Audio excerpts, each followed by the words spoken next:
And welcome, ladies and gentlemen, to your Taurus August 2022 reading and forecast. Hi, I'm Nigel Saint James. For those of you who are stopping by for the first time, and for the subscribers, you know there are no advertisements in this content. That way you get to enjoy the experience.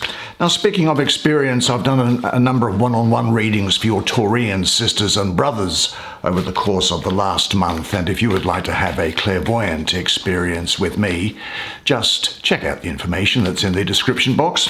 Now, on the website, you'll see there I have a section which talks about what is clairvoyance, a video which I'm on and talk about clairvoyance, and I think you'll find that interesting anyway. But let's now choose 5 cards for you. 5 is the number of change, and it has an association with Mars next to it. Let's see what there is first here. Number 8, balance. Restoring the cosmic order. What might this be? The 9 of Cups. Let's see what's there. Nice water around you for this beautiful summertime in the Northern Hemisphere. Everyone enjoying themselves outdoor. There's number 4, the Green Man. And of course in the Southern Hemisphere, New Zealand, Australia and South Africa, everybody is battening down the hatches for winter. 2 more cards. 10 of Wands, 3 of Discs. Come down, sit down here next to me. We'll have a good close look at the cards together while I do your reading for you. There now, you can see those. Well, these cards have all got titles or sayings on them and are given particular, what I call titles of the card itself. So I should say something about what it is that they're talking about. Restoring cosmic order. And then we have balance. Well, let's see what there is here, shall we? Let's see what we can glean from what there is here. Now, in the picture, there is a woman who is holding the wheel of karma. That's it there. Do you see that? Now it spirals outward and becomes part of her veil, representing how the thread of karma spins out into your life. Now the forms down here in the lower right, you see these type of things here. I guess, they are figures drawn in the African style of representation. These are the ancestors who, well, of all of us really, because we all came out of Africa. They represent a kind of biological karma through which behavioral patterns are passed down through generations. Now, in some cultures, ancestors are also used as guides who help ensure that people act ethically. One way to honor your ancestors is to avoid disgracing them by your conduct. The woman in the card is connected not only to the ancestors and the wheel of karma, but also to the natural world, I think. And this is an important source of her attunement and her guidance. Now, this card in other decks, I suppose, is most commonly called Justice. In the Thoth deck, it's called Adjustment. And here they call it Balance. Well, all of these have a related meaning, I suppose. It is about universal law working to bring things back into balance or harmony. Now, on the societal level, this may take the form of redress for past injury. On the soul level, it is what we often refer to as the law of karma. It is justice, not in a precise tit-for-tat way, but in a larger way that often only the spiritual eye can see.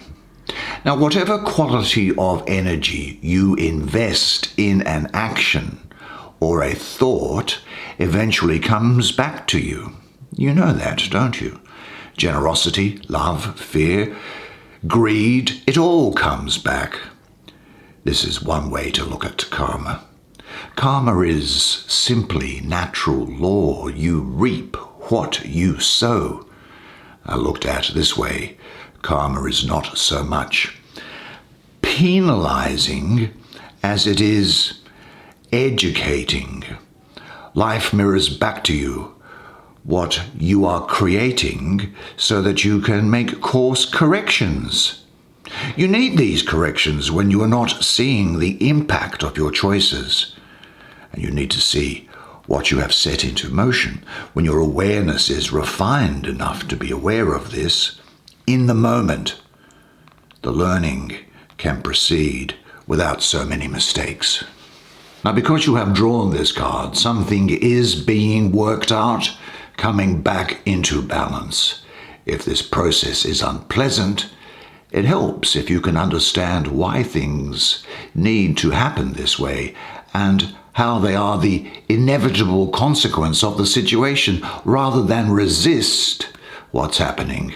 Try to see what you are learning from it. Separate your mind from your body and look at yourself as if you are in a movie. Watch yourself in a movie. This is now a good time to examine your life and see what is coming back to you. You can look at what your energy field is supporting and what you want it to support. This is also a good time to cultivate awareness on a broader level and look at how your actions either do or do not support the larger harmony. Ultimately, the fruits of right living are found in your consciousness as well as in your life. Living in balance leads to more peace, more flow, more joy. Things unfold with less effort and more grace, and life goes on being better and better. Okay, what's next? Why don't we go down this diagonal, hey? Down this way. The green man ruling in harmony with nature. Well, what are we going to make of this?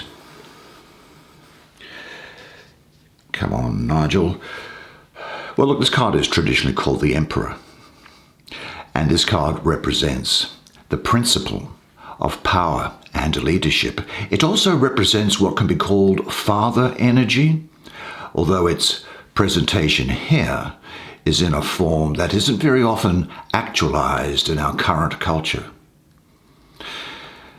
Now, the green man here, I think, represents the intelligence of nature as well, and bringing that knowledge to the human community. The green man leads not by lording power over others, but by encouraging others with a vision of the possible. He can empower others because he is secure in his own power, and thus he isn't easily threatened. He holds his authority lightly and leads by example rather than by command. The green man embodies a sense of balance, insight, and confidence. He also has the will and the power to make and to do. Now, because he is in charge of his feelings and ambitions rather than being run by them, and because he knows his own weaknesses, he can avoid many of the shadow issues that often trip people up who are in positions of authority. Very much in sync with nature card, this. But what's also interesting here is that we have Mars, and interestingly enough, above this we just have the card of Mars. Here he is, Mars. This is Mars ruling Aries in this case. So there's a lot of pioneering new things here. And I think that what's going to happen is that you are primarily going to be interested in power and control over other people during this period, or over yourself, because, as I mentioned, he's not worried about himself. He doesn't need to have outlandish displays of power. You will, however, be a natural leader and organizer, and your willpower and judgment, your judgment as a result of your life experiences, they're going to come to the fore, and they're going to serve you and others in a very profitable way. You're going to have success through discipline and application. Now, I have to also say that I think status is going to be important to you during this period, as are material things. Material security and stability is going to be very important to you. Now, you might also find that you are quite volatile or fiery even during this period. There's an urge for action here with you, and adventurousness, new beginnings and authority. I think you're also going to be interested in taking a stand on something and certainly being firm with yourself and with other people. There's somebody here who's going to get a promotion to a more senior role. But in any event, this is a really good moment for you for a change or a new beginning. Trust your own energy and move with it. Now ask yourself this: what revitalization does your life need? And are there steps that you would like to take to move things along? Examine yourself critically, especially in relation or in regard to any relationships that you have with people who don't have the same amount of power as you do, or also your relationships with people who have more power than you do. But say this to yourself: I enjoy initiating projects. I value and honor my leadership ability. I am a responsible person and I trust my power.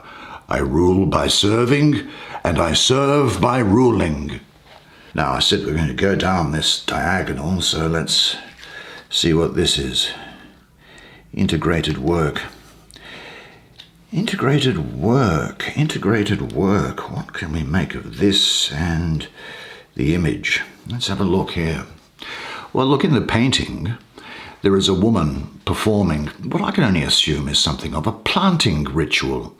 She makes space for frogs, snails, and other creatures, including them in the garden environment. Now, the presence of the frog, you might be able to see it down here. Here it is, a little frog. Well, that's especially meaningful for me, I think, because as an amphibian, the frog is at home both on land and water, isn't it? The person who embodies frog energy is at home both in the more watery element of the inner life and the earth element of work in the world. Now, such a person can live in both worlds without having to leave either behind. Now, because you have drawn this card, it is an invitation to you now to look at how you integrate your emotional and physical needs into your work life. It is time to ask, how can I bring the water element, the inner life, onto land, that is work?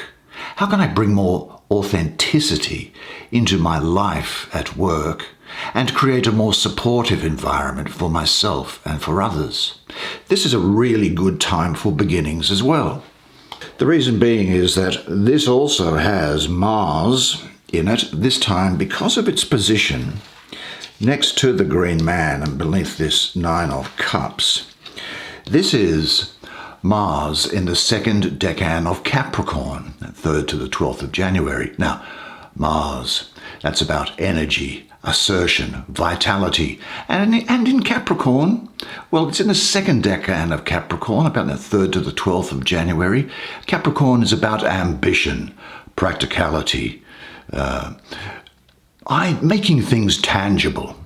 Now, the other thing is this, is that Mars is also exalted in Capricorn, and so the energy of Mars is very constructive in this scenario in Capricorn, rather than its often destructive self. Now, Capricorn's materialism benefits from the energy and activity of Mars, so this energy here, I think, signifies that where you invest time and effort into work behavior, however broadly you want to define that, things are going to turn out favorably. There's a gradual progress here and a great self-confidence. There's also the idea here of owing a duty to yourself. There's career satisfaction, doing a good job, continued progression, productivity, possibly teamwork and consulting with others, and maybe getting outside help in to do things.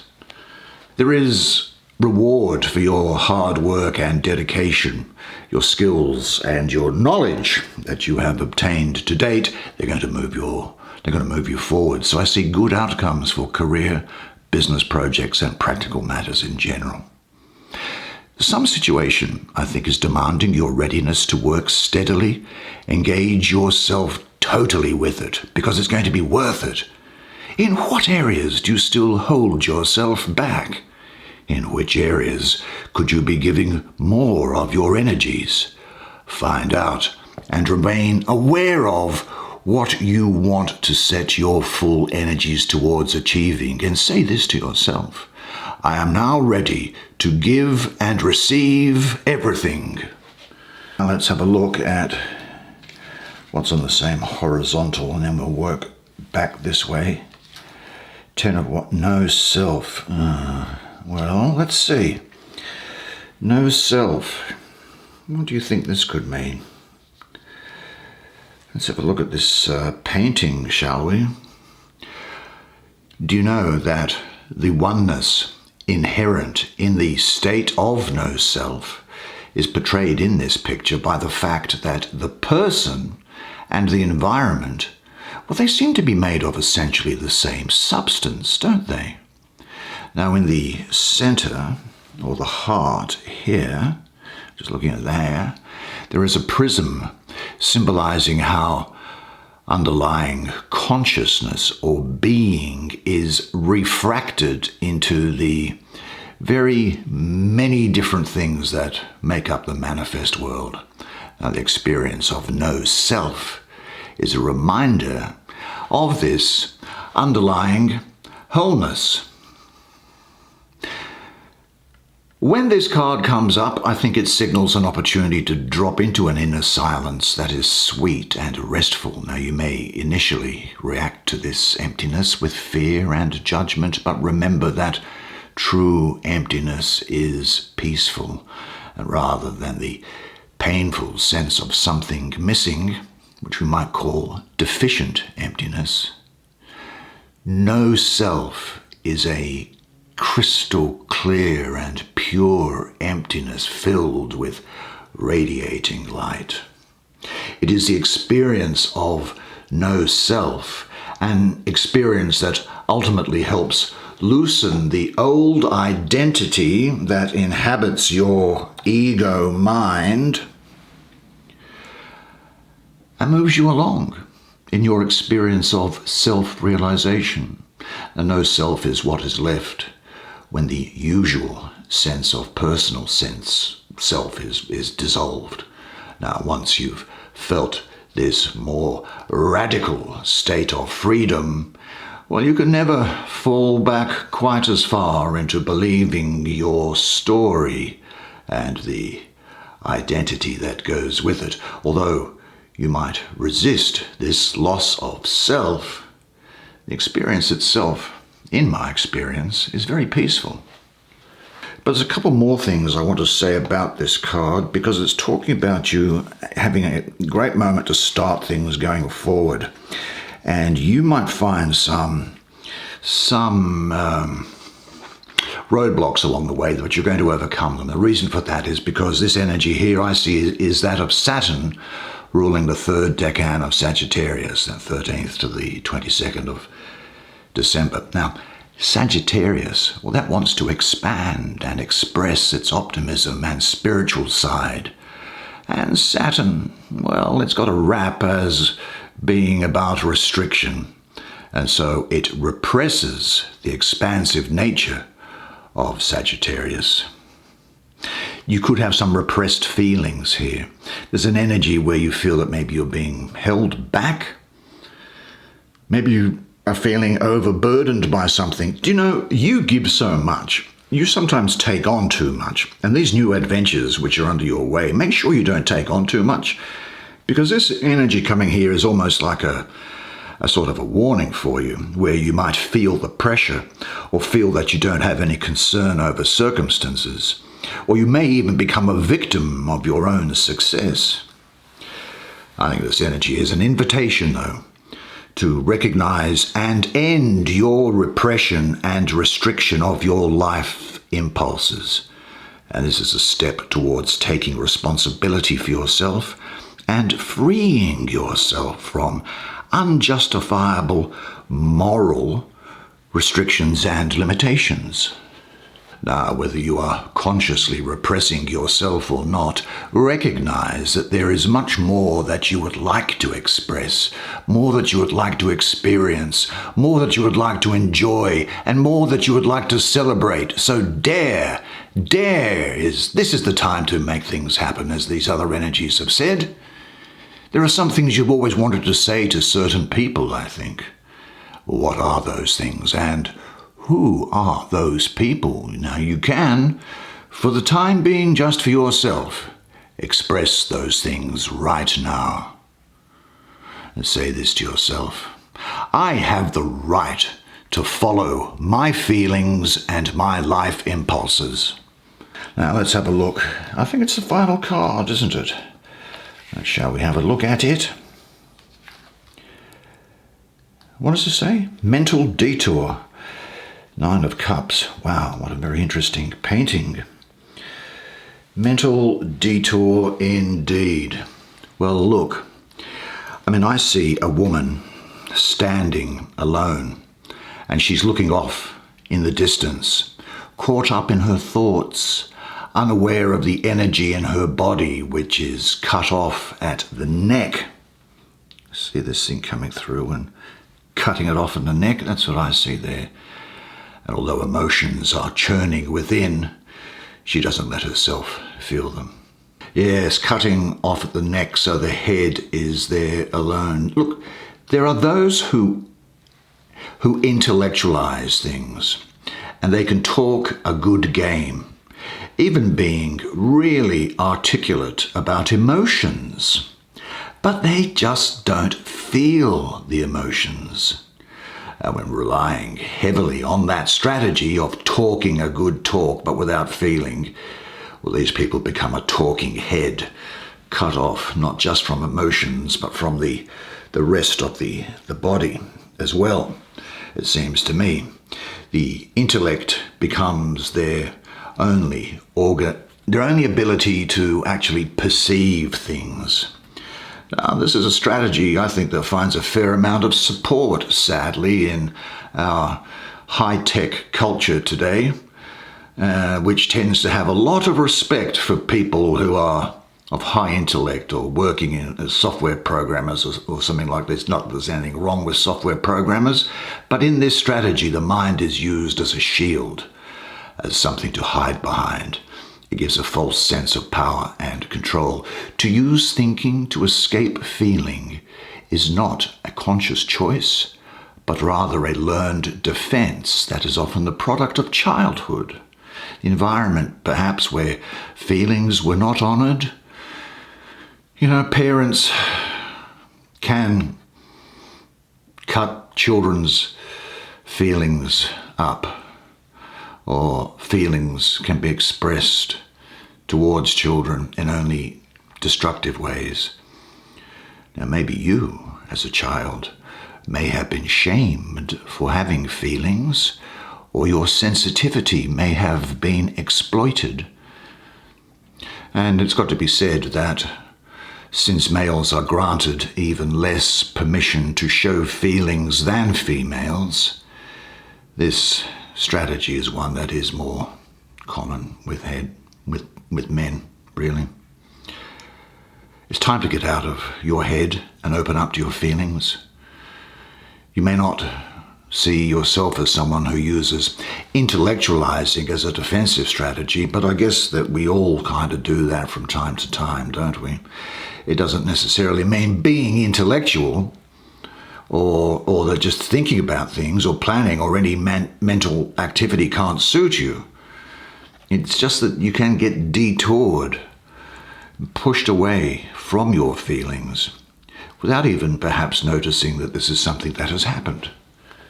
But on a much brighter note, this is Jupiter ruling the second decan of Pisces. Now, Jupiter rules Pisces, so there's a very strong complementary energy there. This is the Lord of material happiness.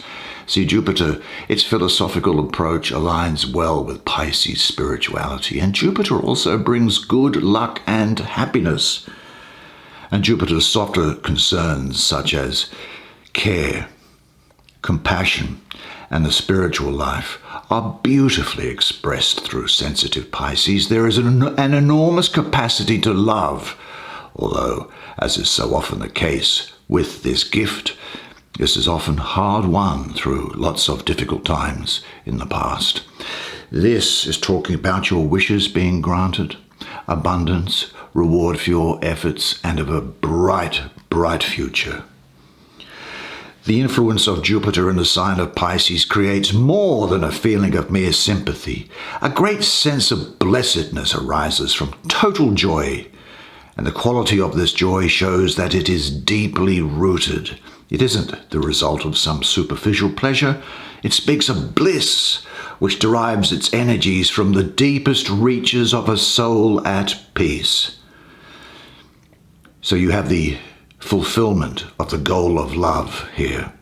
Overflowing love, deep joy, blessings.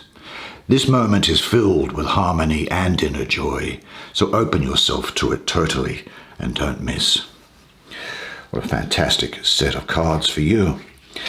That's the way it is for you this month. What a fascinating reading. I'm sure you will agree. I hope you enjoyed that as much as I enjoyed providing it to you. I really look forward to doing your reading each month, I really do. Truly I do. And, I send you some good energy, the subscribers, throughout the month, which you will feel from time to time. So don't worry, I'm always thinking of you. You are never alone. Now, until I see you again, remember one thing, and one thing is this, that you are a legend, and I look forward to seeing you again next month. And until then, it's bye for now.